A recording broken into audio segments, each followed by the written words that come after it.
大家好，欢迎来到快乐手工。今天带给您的是一款简单又实用的小手工。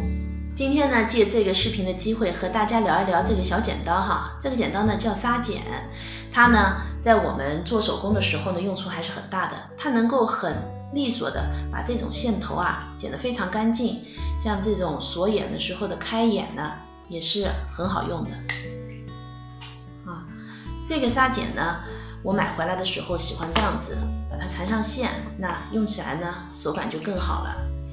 砂剪如果掉在地上这个尖是非常容易被磕掉的。那么线嘛，我绕了半天，如果磕掉的话呢就很可惜。今天呢，我要给它做一个套，把它保护起来。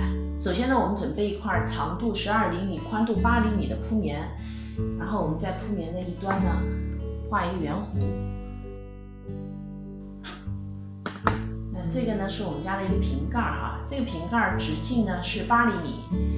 那圆弧画好以后，我们把这2块材料剪掉。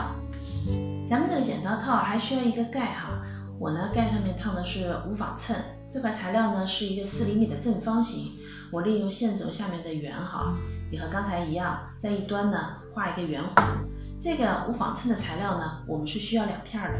现在我把铺棉和衬呢都烫好了。今天这个铺棉呢，我留的是5毫米的缝缝面子1份，里子1份，盖呢也是一样2份。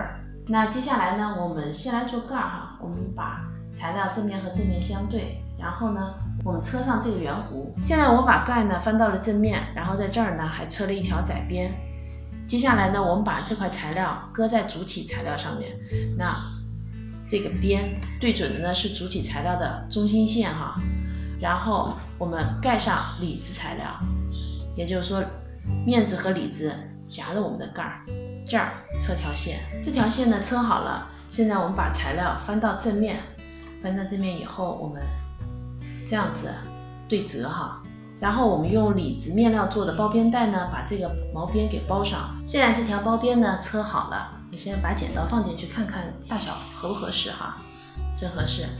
接下来呢，我们在这儿钉刻摁扣。